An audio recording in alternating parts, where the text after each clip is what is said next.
Eu queria perguntar para vocês, quantos de vocês já disseram essa frase? Eu não levo desaforo para casa. Talvez você não tenha dito, mas você já ouviu essa frase certamente, né? E será que nós continuamos dizendo essa frase hoje ainda? Espero que não. O que vocês acham? Um cristão deve dizer esse tipo de coisa? Será que isso faz parte da nossa nova vida, da nossa caminhada com Jesus? Mas, já que estou perguntando se um cristão deveria falar isso, vocês acham que Jesus alguma vez disse isso? Certamente não está registrado nas Escrituras. Será que Jesus levou o desaforo para casa? Será que nós, como cristãos, levamos desaforo para casa? Bom, eu estou usando essa frase para introduzir o nosso assunto dessa noite, e vocês estão como igreja nessa série chamada Iscas de Satanás. Agora deixa eu falar com os pescadores aqui. Talvez o pastor Marco já tenha até feito isso, né, quando introduziu essa série, mas temos pescadores aqui entre nós? Alguém que gosta de pescar? Ali, ó, o pessoal ali. Eu vou confiar que vocês estão falando a verdade para mim, tá? Mas é uma pergunta muito simples. O que é melhor quando eu quero pegar um peixe? É eu jogar o anzol, só o anzol, ou colocar uma isca junto para pegar o peixe? A isca é mais eficaz, não é? Pegar o peixe com a isca. Quando nós estamos falando da caça de animais e os caçadores que usam armadilha, a coisa funciona do mesmo jeito. É necessário uma isca para atrair o animal até aquela armadilha. E falando de volta aqui com os nossos amigos pescadores, os pescadores estão do lado de cá, gente, então vou voltar para cá, tá? Falando de novo com os nossos amigos pescadores aqui. Você tem alguma isca favorita? Minhoca, camarão. Camarão está meio caro para usar como isca, né? Mas um peixe menor, se você quer pegar um peixe maior. Até pão, massa, o pessoal usa. Uma isca artificial. Vocês têm alguma isca favorita? Pode ser, né? Bom, na nossa série Iscas de Satanás, o nosso assunto de hoje é uma isca específica. E para introduzir, para falar sobre essa isca específica, eu queria dizer para vocês que a palavra grega para isca, e vocês sabem que o Novo Testamento foi escrito em grego, a palavra grega para isca é skandalon. Essa palavra skandalon também pode ser traduzida como pedra de tropeço, ou mesmo, se nós quiséssemos traduzir de forma literal, como escândalo. Mas grave isso, por favor, escândalo no grego, no texto original do Novo Testamento, significa uma isca de caça. Tudo bem? E Satanás faz do mesmo jeito. Satanás faz que nem os nossos amigos pescadores ou que nem os caçadores. Nem perguntei se tinha algum caçador aqui, mas de repente pode até ser que tenha. Satanás faz do mesmo jeito. Ele não vem diretamente vestido de vermelho, com os 2 chifres, um rabo, um tridente, para nos caçar. Ele não faz assim. Ele usa iscas. E ele também tem as suas iscas favoritas. E uma das iscas favoritas de Satanás é a ofensa. Com isso em mente, irmãos, vamos abrir as nossas Bíblias no principal texto dessa noite. Lucas 17, 1 a 10. Eu vou ler aqui a NVI, a Nova Versão Internacional. Mas eu vou fazer um pequeno ajuste. Eu vou colocar no original, ou de acordo com o original, a palavra escândalo, só para ficar mais de acordo com aquilo que eu acabei de expor para vocês. Mas lembrem, por favor, que essa palavra escândalo significa uma isca. Uma isca como numa caça ou como na pesca. Tá bom? Jesus disse aos seus discípulos: é inevitável que aconteçam escândalos, mas ai daquele por meio de quem eles acontecem. Seria melhor que ele fosse lançado no mar com uma pedra de moinho amarrada no pescoço do que induzir a pecar um desses pequeninos. Tomem cuidado, se o seu irmão pecar, repreenda-o e se ele se arrepender, perdoe-lhe. Se pecar contra você 7 vezes no dia, e 7 vezes voltar a você e disser, estou arrependido, perdoe-lhe. Os apóstolos disseram ao Senhor, aumenta a nossa fé. Ele respondeu, se vocês tiverem fé do tamanho de um grão de mostarda, poderão dizer a esta amoreira, arranque-se e plante-se no mar, e ela obedecerá. Qual de vocês, tendo um servo que esteja arando ou cuidando das ovelhas, lhe dirá, quando ele chegar do campo, venha agora e sente-se para comer? Ao contrário, não dirá, prepare o meu jantar, apronte-se e sirva-me enquanto como e bebo? Depois disso, você pode comer e beber. Será que ele agradecerá ao servo por ter feito o que lhe foi ordenado? Assim também vocês, quando tiverem feito tudo o que for ordenado, devem dizer, somos servos inúteis, apenas cumprimos o nosso dever. Amém. Vamos orar mais uma vez? Pai, consagramos a Ti esse tempo de meditação sobre a Tua palavra. Traz à luz aquilo que tem servido de isca de Satanás nas nossas vidas. Que possamos deixar de lado toda a ofensa e viver na liberdade espiritual que o Teu Filho, Jesus Cristo, já conquistou para nós. Em nome de Jesus. Amém. Amém. A questão central dessa passagem de Lucas que nós acabamos de ler, irmãos, essa passagem que serve como ponto de partida para a nossa meditação nesta noite, a questão central de Lucas 17, 1 a 10, é que é inevitável que aconteçam escândalos. É inevitável que aconteçam escândalos. Em outras palavras, é inevitável que existam coisas que nos façam tropeçar. É inevitável que surjam ofensas que possam ser guardadas no coração de uma pessoa e ela fique aprisionada por Satanás. Então, se eu pudesse resumir essa percepção inicial, eu diria que Jesus afirmou que é impossível viver nesse mundo sem ser ofendido. Já dizia um velho ditado, quem está na chuva é para se molhar. Se nós estamos no mundo, nós vamos ser ofendidos. É impossível viver nesse mundo sem ser ofendido. Mas Jesus não falou só isso. Jesus falou também que é muito melhor ser ofendido do que ofender. Tem um negócio estranho lá sobre uma pedra de moinho, jogar o cara no mar. Isso é uma hipérbole, tá bom? É uma figura de linguagem, um exagero. Mas o que Jesus está dizendo é que é melhor. Por pior que seja ser ofendido, é melhor ser o ofendido do que ser o ofensor. É coisa muito séria nós ofendermos os nossos irmãos e fazermos com que eles tropecem. Quem faz isso está numa situação muito complicada, de acordo com o Evangelho. Mas, além disso, Jesus também ensinou seus discípulos, já que é inevitável que venham ofensas, e já que é melhor ser ofendido do que ofender, Jesus ensinou aos seus discípulos a necessidade de perdoar. E 7 vezes ali é uma maneira de comunicar com um número que o perdão é ilimitado e restrito, tá bom? Numa passagem paralela, você vai encontrar o número 70 vezes 7. Isso não significa que você precisa fazer um caderninho e ficar anotando, tá? Quando chegar em 490 eu paro de perdoar. Não, não é isso. É que o perdão é, de acordo com Jesus, ilimitado e restrito. Agora, é inevitável que aconteçam ofensas, mas nós não podemos guardar essas ofensas nos nossos corações. Foi diante dessa orientação, desse mandamento de Jesus acerca do perdão, que os discípulos pediram: Senhor, aumenta-nos a fé. Perceberam isso, irmãos?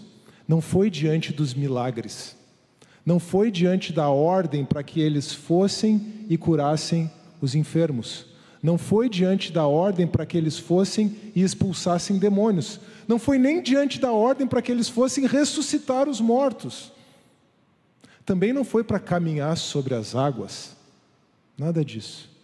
Os discípulos pediram que o Senhor aumentasse a fé deles. É claro que eles precisavam de fé para todas essas outras coisas, mas os discípulos pediram que o Senhor aumentasse a fé deles diante do mandamento de que é necessário perdoarmos os nossos ofensores de forma irrestrita e ilimitada. É como se eles estivessem dizendo assim: eu não tenho fé para isso, Senhor. Se é assim a vida contigo, aumenta a minha fé. Agora, para encerrar então, Jesus contou uma parábola, conhecida como a parábola do servo inútil. E o objetivo dessa parábola, irmãos, não é falar sobre serviço. Perceberam o contexto? Perceberam onde ela vem? O objetivo dessa parábola é dizer que perdoar é o mínimo que se espera de nós. Não é quando eu sirvo, eu sou um servo inútil. Não é isso, embora também você pode aplicar o serviço, tá bom? Não se encha, não enche o seu coração de orgulho se você faz qualquer coisa por Senhor. Essa parábola também serve para isso. Mas o objetivo principal de Jesus ao contar essa parábola, no contexto do perdão, foi: então, quando você conseguir perdoar, fazer isso que parece ser tão difícil, não se orgulhe, não se ensoberbeça. Não ache que você está fazendo algo mirabolante, algo extraordinário. Você fez apenas o que se esperava de um servo de Deus. O mínimo que se espera de nós? Como assim? Você está me dizendo, Carlos, que não importa quantas vezes alguém peque contra mim, quantas vezes alguém me ofenda, e não importa o tamanho da ofensa, não é mais do que a minha obrigação perdoar? Calma. Quem está dizendo isso não sou eu. Quem disse isso foi Jesus. Mas essa pessoa poderia continuar e dizer assim: não, Carlos, só um pouquinho. É impossível viver no mundo que nós vivemos hoje sem ser ofendido. Você já falou. Então também deve ser impossível viver sem guardar ofensas. Não, para pensar. Começa a pensar. Pensa no trabalho. Você não conhece o meu chefe. Aquele cara ranzinza, que está sempre reclamando, está sempre me exigindo mais do que eu posso entregar e nunca está satisfeito. E aquele meu colega de trabalho impertinente, que está sempre contando uma piada de mau gosto. Além do mais, no meu trabalho, eu sou excluído e sou zombado, porque eu sou cristão. É impossível eu não guardar ofensas no trabalho. E com os meus amigos, então, você já sabe, Carlos, você tem ideia de quantas pessoas deixaram de ser meus amigos porque eu ofendi? Ou de quantas pessoas eu me afastei porque eu as ofendi? Não tem como. Nos relacionamentos interpessoais, como o pessoal diz, é impossível não ofender e não guardar ofensas.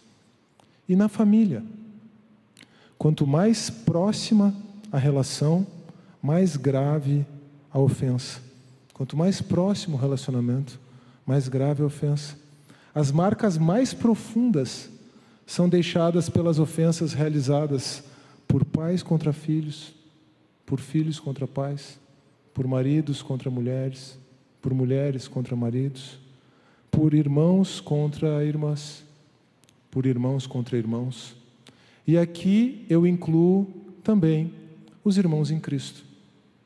Infelizmente, na igreja, nós também ofendemos e somos ofendidos.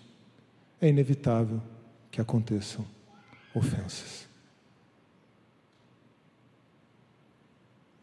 Se é assim, irmãos, como podemos suportar as ofensas e perdoar?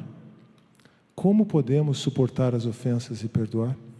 O problema disso tudo é que a pessoa que guarda uma ofensa se torna amargurada. Morder a isca de Satanás nos impede de ver as nossas próprias falhas, porque nós transferimos a nossa responsabilidade para os outros. Tudo é sempre culpa dos outros, já que nós somos sempre ofendidos. Se nós guardarmos as ofensas nos nossos corações, temos dois caminhos naturais. O caminho do isolamento ou o caminho da agressividade. Se você guardar as ofensas no seu coração, é inevitável que você seja ofendido, mas nós estamos falando de guardar essas ofensas no seu coração.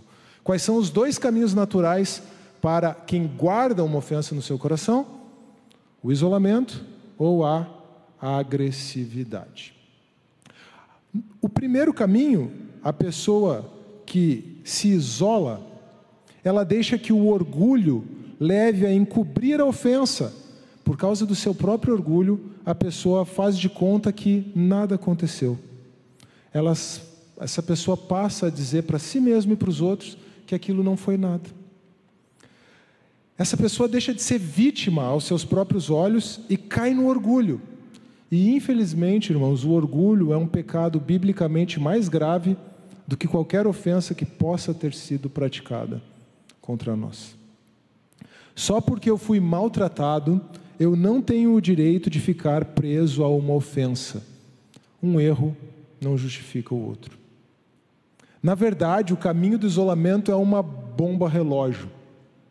O isolamento, o orgulho, a amargura que ficam reprimidos para contornar a ofensa, para dizer que aquilo não foi nada, eles, uma hora ou outra, virão para fora. E o prejuízo para a própria pessoa e para os outros ao seu redor será enorme. A outra reação natural à agressividade, à ofensa, é a agressividade. Provérbios 18:19 diz que um irmão ofendido é mais inacessível do que uma cidade fortificada, e as contendas são como as portas trancadas de uma cidadela. A pessoa que se torna agressiva em razão de uma ofensa que foi praticada contra ela, produz novas ofensas por onde quer que ela vá. Essa pessoa constrói uma fortaleza mental, um padrão de pensamento pelo qual toda informação é processada. E se essa pessoa que escolhe o caminho da agressividade for um cristão, esse padrão mental faz com que ela venha a manipular os textos bíblicos para justificar a sua posição. A verdade, irmãos, é que guardamos ofensas porque não perdoamos. Nós só guardamos ofensas porque não perdoamos. Vejam o que John Bevere escreveu no livro A Isca de Satanás. Se você está ofendido e não consegue perdoar, e se recusa a se arrepender por esse pecado, você ainda não chegou ao conhecimento da verdade. Alguém já disse que não perdoar é como atear fogo em si mesmo e esperar que a outra pessoa morra intoxicada pela fumaça. Não perdoar é como atear fogo em si mesmo e esperar que a outra pessoa morra intoxicada pela fumaça. A única pessoa que sai prejudicada com isso sou eu. Como nós podemos suportar as ofensas e perdoar? Vocês lembram que eu acabei de dizer que diante da ofensa existem dois caminhos naturais: o isolamento ou a agressividade. Mas ainda existe um terceiro caminho.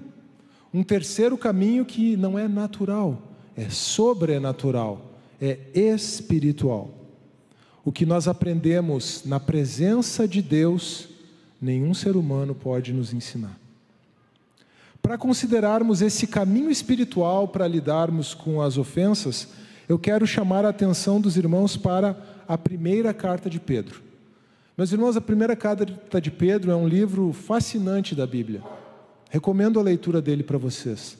Nós poderíamos passar por vários trechos dessa carta. Originalmente, eu tinha separado passagens do capítulo 2, do capítulo 3, do capítulo 4, mas ia ficar demais. Então vamos pegar aquilo que é o cerne para nós compreendermos como viver uma vida livre de ofensas, e vamos ler 1 Pedro, capítulo 2, versos 19 a 25. Lembrem que é inevitável que venham ofensas. Palavras de Jesus. Agora vamos ler as palavras do seu discípulo Pedro. Porque é louvável que por causa da sua consciência para com Deus, alguém suporte aflições, ou alguém seja ofendido, ainda que sofra injustamente. Pois que vantagem há em suportar açoites recebidos por terem pecado? Mas se vocês suportam o sofrimento por terem feito o bem, isso é louvável diante de Deus. Eu posso tranquilamente trocar aqui para ajustar ao nosso tema e dizer: se vocês suportam ofensas por terem feito o bem, Isso é louvável diante de Deus. Para isso vocês foram chamados, pois também Cristo sofreu no lugar de vocês e deixou exemplo para que sigam os seus passos. Ele não cometeu pecado algum e nenhum engano foi encontrado na sua boca. Quando ele era insultado, não revidava. Quando ele era insultado, não revidava. Quando sofria, não fazia ameaças, mas entregava-se àquele que julga com justiça, o seu Pai Celestial. Ele mesmo levou no corpo os nossos pecados sobre o madeiro, a fim de que morrêssemos para os pecados e vivêssemos para a justiça. Por suas feridas vocês foram curados. Antes vocês eram como ovelhas desgarradas, mas agora se converteram ao pastor e bispo da vida de vocês. Amém.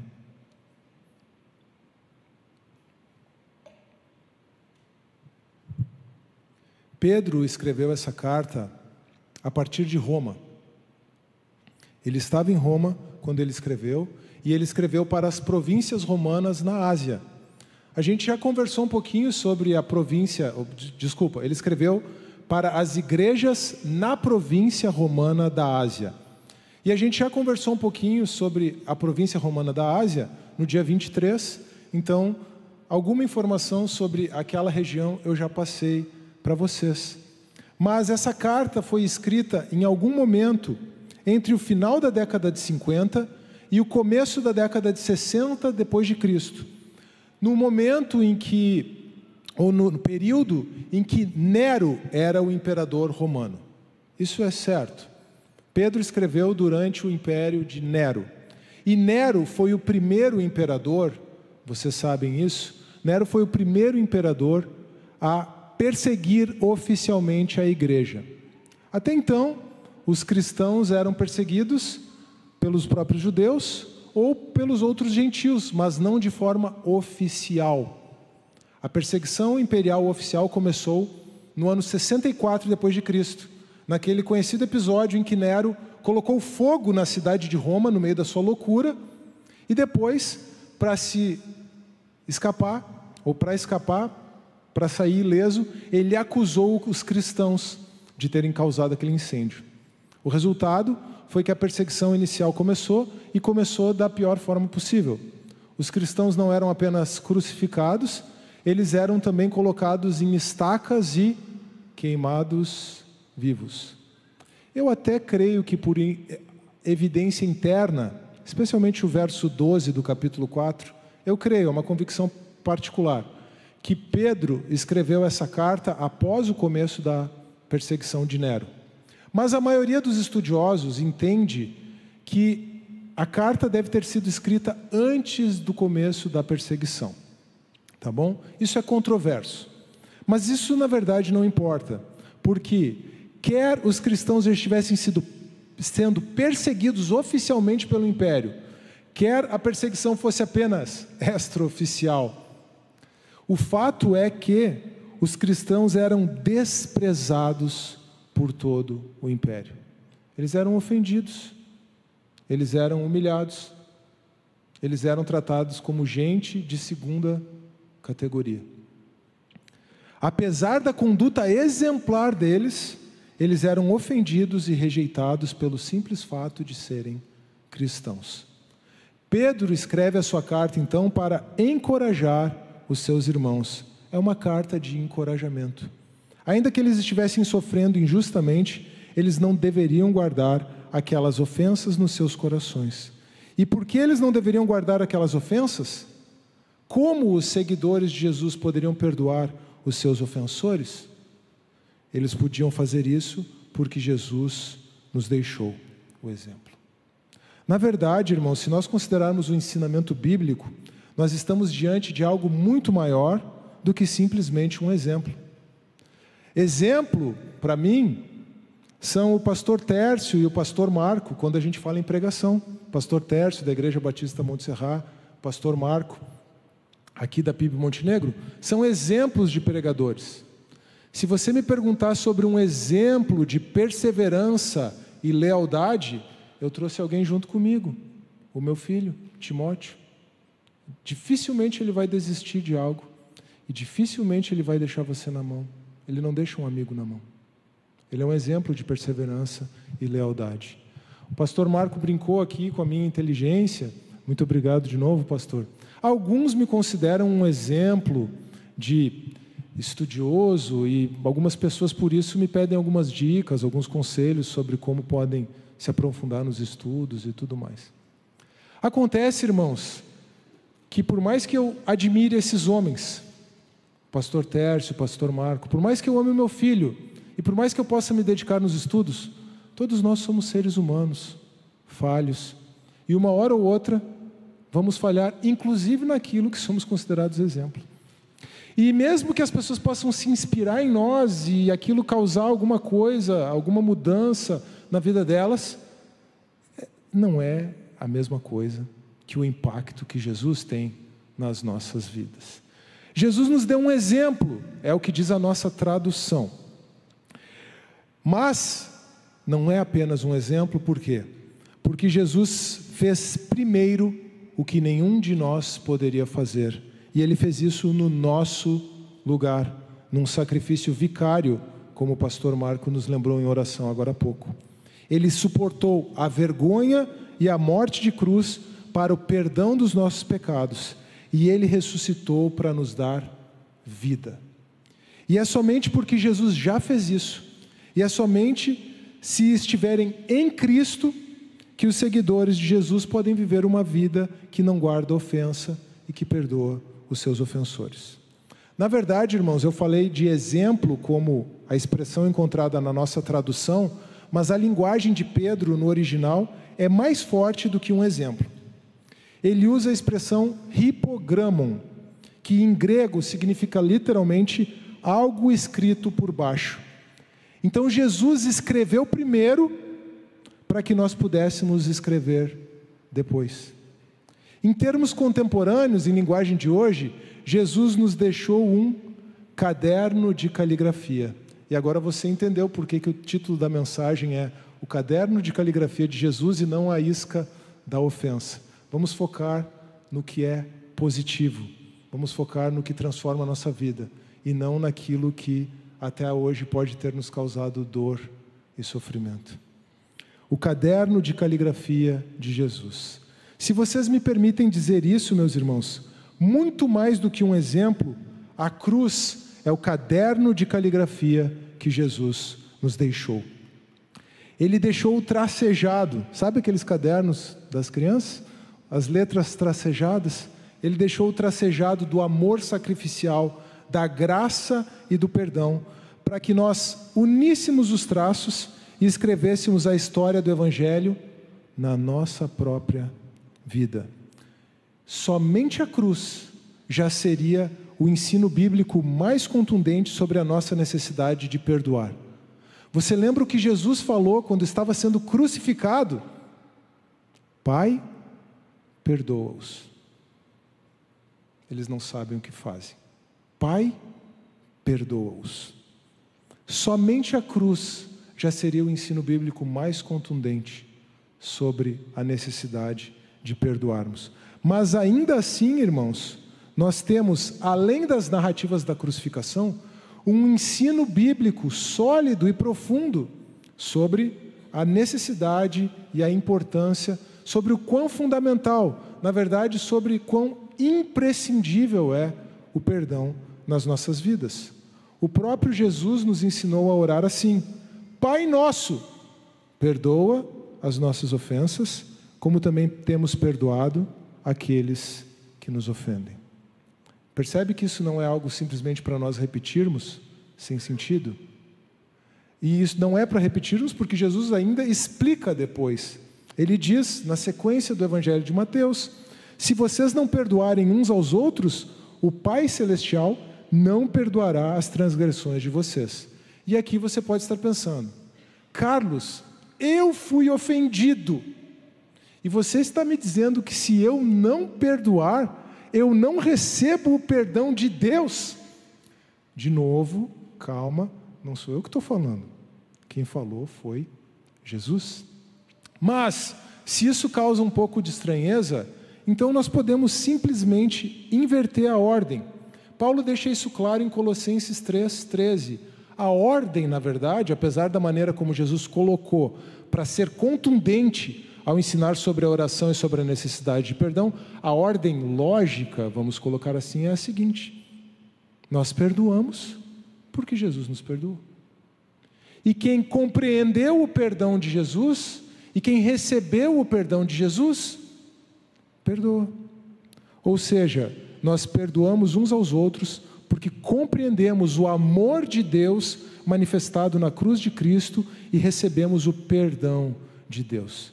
Meus irmãos, não existe ofensa maior do que o seu e o meu pecado. Os nossos pecados ofendem a santidade de Deus. E ainda assim, o Filho de Deus, santo e sem pecado, tomou sobre si o castigo de toda a nossa transgressão. Você já pensou o que iria acontecer se Jesus não levasse desaforo para casa? Já pensou se ele chegasse aqui e dissesse assim: eu não vou levar esse desaforo para a casa do meu pai, não vou levar isso aí de volta para o céu. Não, tudo que vocês fizeram contra mim aqui vai ficar aqui. A gente estava, com o perdão na palavra, lascado. Mas a verdade, irmãos, é que Jesus não levou desaforo para casa. Ele realmente não levou desaforo para casa. Sabe para onde ele levou todo o desaforo, toda a ofensa, toda a humilhação, toda a agressão? Para a cruz. Ele levou tudo isso para a cruz. Não apenas aquelas que os judeus e que os soldados romanos praticaram contra ele, mas todas as ofensas praticadas por mim e por você, e todas as ofensas praticadas contra mim e contra você. Ele levou todas elas para a cruz. Quando nós compreendemos isso, como podemos nos dar o direito de não perdoar? Quando nós compreendemos que por causa das pisaduras, dos ferimentos de Jesus, nós fomos sarados, como nós podemos nos dar o direito de não perdoar? Como nós podemos nos dar o direito de guardar as ofensas no nosso coração? Como John Bevere também escreveu, se não corrermos o risco de nos ferirmos, não podemos dar amor incondicional. O amor incondicional dá às pessoas o direito de nos ferirem. Lembram do caderno de caligrafia? Como eu mencionei, a linguagem de Pedro é mais forte do que a de um simples exemplo. Jesus primeiro escreveu, deixou aquelas linhas tracejadas escritas para que nós possamos escrever por cima. Mas mesmo essa ilustração que eu usei, um pouquinho mais próximo do sentido original, ainda não tem a força necessária para nos comunicar o poder do Evangelho. Isso porque, meus irmãos, nós não estamos por conta própria, escrevendo em cima dos traços deixados por Jesus. Nós não estamos por conta própria. Porque quando nós compreendemos o Evangelho, compreendemos o tamanho do nosso pecado, compreendemos que Jesus morreu por nós na cruz, e nos arrependemos dos nossos pecados, e nos convertemos a Cristo, e entregamos a nossa vida a Ele, então o Espírito Santo de Deus vem habitar em nós. A ilustração ela só é perfeita se nós entendermos que nós não estamos escrevendo sozinhos, mas o próprio Cristo ressurreto, pelo seu Espírito, pega a nossa mão e nos ajuda a escrever. E assim nós podemos escrever uma história de amor e perdão nas nossas vidas, mas é somente assim. Por mais linda que seja a história do Evangelho, e por mais emocionante que possa ser, você só vai conseguir abrir mão do seu direito de guardar a ofensa e perdoar, se sujeitando ao Espírito Santo de Deus, e permitindo que o Espírito Santo de Deus e a Palavra de Deus, viva e eficaz, produzam esse resultado na sua vida. Voltando então a esse caderno de caligrafia, o que nós temos é o próprio Cristo ressurreto, pelo poder do Espírito, pegando as nossas mãos e nos ajudando a escrever essa história de amor e perdão nas nossas próprias vidas.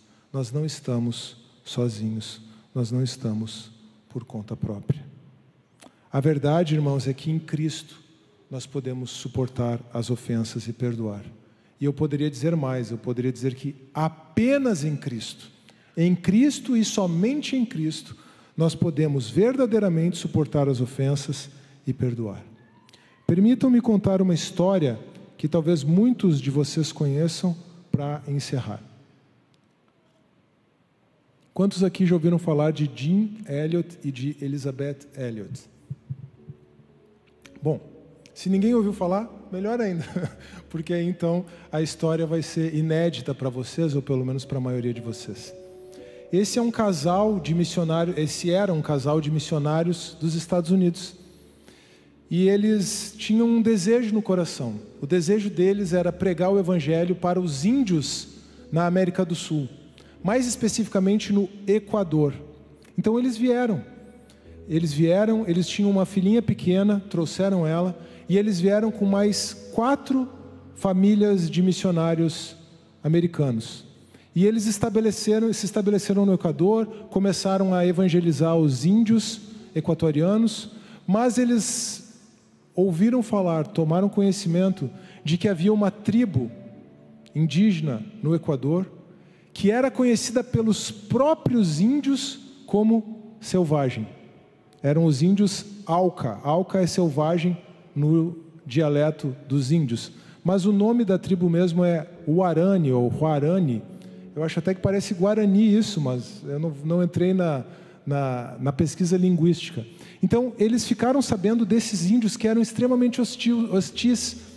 Esses índios matavam as outras tribos, eles matavam os estrangeiros que chegassem no seu território, e eles matavam uns aos outros, qualquer problema que tivesse. Eles eram muito hostis, violentos, agressivos. Mas, de alguma forma, cresceu no coração deles o desejo de evangelizar aqueles índios. E eles estabeleceram, então, uma base missionária na floresta, próximo ao local onde essa tribo, o Huarani, ficava. Num dos primeiros contatos, no ano de 1956, Jim Elliot e mais 4 missionários americanos foram brutalmente assassinados com lanças por esses índios Huarani. Eles foram lá para pregar o evangelho e os índios os receberam com lanças e eles foram brutalmente assassinados à beira de um rio. Agora, pense na situação da Elizabeth, a sua esposa. Ela estava ali no meio da floresta com uma filha para criar. Ela tinha todos os motivos do mundo para guardar ofensa no seu coração, para se sentir ofendida. Talvez até mesmo com Deus. Deus, o que eu estou vindo fazer aqui? Eu vim pregar o evangelho para esse povo e eles mataram o meu marido. O que não dizer dos motivos que ela teria para guardar ofensa contra aqueles índios, contra os Huarani. Ela poderia voltar para sua casa nos Estados Unidos, se trancar num quarto escuro e escolher o caminho do isolamento e encarar uma depressão profunda. Ela poderia se tornar uma pessoa agressiva, reclamando da vida. Mas sabe o que ela fez, irmãos?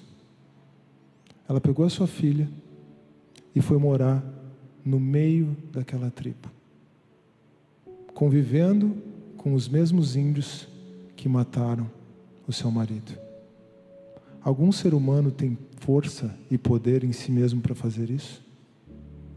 O resultado disso é que toda aquela tribo ouviu o evangelho e muitos índios se converteram ao Senhor, inclusive daqueles índios que foram responsáveis pelo assassinato de Jim Elliot e dos outros missionários americanos. Jim Elliot é considerado um grande mártir cristão do século XX. E Elizabeth partiu para estar com o Senhor no ano de 2015. E ela é considerada uma das escritoras cristãs mais influentes do século passado. Ela escreveu um livro onde ela conta essa história através dos portais do Esplendor. Ela é uma referência na área de feminilidade. Ela é alguém que escolheu não guardar as ofensas no coração e que nos ensina como um exemplo, mas por causa, não apenas do exemplo, mas da vida de Cristo, do poder do Espírito Santo nela, que é possível não guardar as ofensas e perdoar. Além desse livro, ou de outros livros, vocês encontram a história deles aí em documentários, em vídeos do YouTube, enfim. Mas Elisabeth Elliot é alguém que escreveu uma linda história de amor e perdão no caderno de caligrafia deixado por Jesus. Nessa noite nós iniciamos meditando sobre o texto de Lucas 17, 1 a 10. Se por um lado é inevitável que venham ofensas, a pergunta que nos cabe fazer é: como podemos suportar as ofensas e perdoar? Então olhamos para 1 Pedro 2, 19 a 25 e compreendemos que Jesus nos deixou o exemplo, um caderno de caligrafia, e que o Espírito Santo de Deus nos toma pela mão para que hoje nós possamos escrever a história do perdão nas nossas próprias vidas. Em Cristo, e somente em Cristo, podemos suportar as ofensas e perdoar. O que Deus falou com você? O que você vai fazer com isso? Eu encerro com a frase mais conhecida de Jim Elliot: não é tolo aquele que entrega o que não pode manter para ganhar o que não pode perder. Você consegue fazer a aplicação disso na sua vida hoje? Essa frase de Jim Elliot, que entregou a sua vida para que aqueles índios conhecessem o Evangelho e só conheceram porque a sua esposa deu continuidade ao seu trabalho. Você consegue fazer a aplicação dessa frase na sua vida hoje, meu irmão? Aquilo que você pode entregar e que você não pode manter, aquilo que Deus está te chamando a entregar e que não adianta você manter, é o seu direito de permanecer ofendido. Você quer atear fogo em si mesmo, esperando que o ofensor morra asfixiado? Então entregue aquilo que você não pode manter. Manter isso só vai te fazer mal, só vai resultar em dor, sofrimento e morte espiritual. E se você entregar o seu direito de se sentir ofendido, você vai ganhar algo que você não pode perder. É claro que Jim Elliot está falando da vida terrena e da vida eterna, mas fazendo essa aplicação, nós podemos ganhar da parte de Deus a paz que excede todo o entendimento, porque não guardamos mais aquela ofensa nos nossos corações. E a paz de Cristo ninguém pode tirar de nós. Fechem os seus olhos, por favor. Pode ser que nessa noite tenha alguém aqui que compreendeu o tamanho da sua ofensa para com Deus.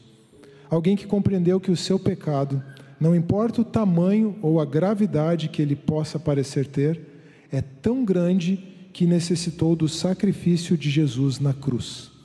Se hoje tem alguém aqui que deseja pedir perdão a Deus e receber Jesus como Senhor e Salvador da sua vida, hoje, você quer fazer essa oração hoje, você vai entregar a sua vida para Jesus hoje, eu peço que você repita essa oração comigo. Repita essa oração comigo então, por favor. Senhor Deus, eu reconheço que os meus pecados ofendem a tua santidade. Não importa o tamanho, não importa a quantidade deles. A minha vida de rebeldia e de independência me levou para longe de ti. Mas eu reconheço que Jesus morreu para o perdão dos meus pecados. Jesus morreu para o perdão dos meus pecados. Eu recebo Jesus nesta noite como meu Senhor e Salvador. Eu entrego a minha vida a ti, em nome de Jesus. Amém. Permaneçam de olhos fechados, por favor. Alguém aqui fez esta oração hoje pela primeira vez, entregando a sua vida a Jesus?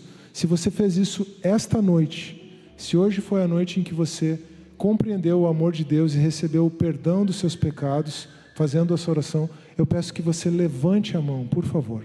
Aí onde você está, a igreja está com os olhos fechados, levante a sua mão, isso é algo entre você e Deus. Glória a Deus, o Senhor é bom. Muito obrigado, pode baixar a sua mão, muito obrigado. Mas eu agora quero me dirigir a toda a igreja. Pode ser que haja pessoas aqui que reconhecem que têm vivido guardando ofensas no seu coração. Talvez você tenha adotado o caminho do isolamento. A ofensa que você sofreu levou você a se isolar das pessoas e a não confiar em mais ninguém. Hoje você vive triste e amargurado, mas Deus não quer que você viva assim. Ou talvez você tenha adotado o caminho da agressividade. Talvez você mesmo tenha se tornado o ofensor de muitas pessoas, no seu trabalho, no seu ambiente de convívio social, na sua família, na igreja. A boa notícia é que em Jesus você pode deixar de lado a ofensa, pedir perdão e perdoar. E se você foi tocado por essa mensagem de qualquer outra forma nessa noite, e você tem uma resolução para fazer na presença de Deus, eu queria pedir que você ficasse em pé. Quem tiver uma resolução para fazer na presença de Deus, quem quiser entregar a Deus o seu direito de se sentir ofendido, quem quiser pedir perdão a Deus por suas ofensas, fique de pé, por favor. E aquelas pessoas que fizeram a oração levantando a sua mão antes e entregaram a sua vida a Jesus, podem ficar de pé também.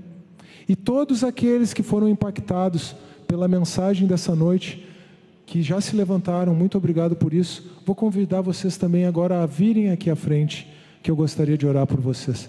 Venha aqui à frente, por favor, se você quiser. Pode vir aqui à frente que nós vamos orar juntos.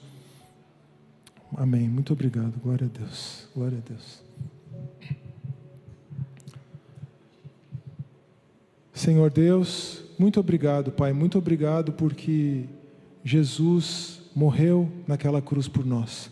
E porque Ele fez aquilo que nenhum de nós poderia fazer. E somente por causa do sacrifício de Jesus, e somente por causa da morte e da ressurreição de Jesus, é que nós podemos viver uma vida que não guarda ofensas.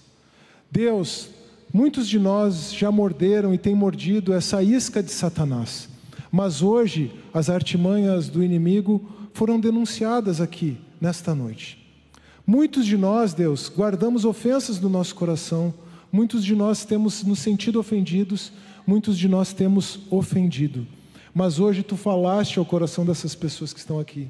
E por isso eu peço a Ti, oro por elas, para que elas, experimentando o poder da ressurreição de Jesus, possam escrever no caderno de caligrafia das suas próprias vidas a história da cruz, uma história de amor e de perdão, e que elas encontrem na Tua presença a paz que ninguém pode retirar. Eu oro por aqueles que fizeram uma oração, levantaram a sua mão e entregaram a sua vida a Ti nessa noite, Pai. Deus, muito obrigado porque a Tua palavra é viva e eficaz e Tu falaste ao coração dessas pessoas. Pai, conduz cada um deles nessa novidade de vida, nessa nova caminhada, nessa jornada em que eles vão aprender a não guardar ofensas nos seus corações, a pedir perdão e a perdoar. Muito obrigado, Pai. Faz na vida deles aquilo que nenhum ser humano pode fazer. Deus, os Teus filhos estão aqui nessa noite. Cada um deles tem uma resolução diante do seu coração. Eu estou orando, mas cada um está levando um pedido, cada um está levando um clamor no seu coração. E nós Te agradecemos porque sabemos que Tu ouves a nossa oração.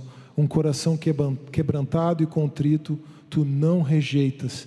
E Tu não rejeitarás nenhum desses Teus filhos que vieram aqui à frente. Abençoa-os, Pai, e leva-os a essa vida de liberdade e de vitória que Tu tens para eles em Cristo Jesus. Em nome de Jesus oramos. Amém. Amém.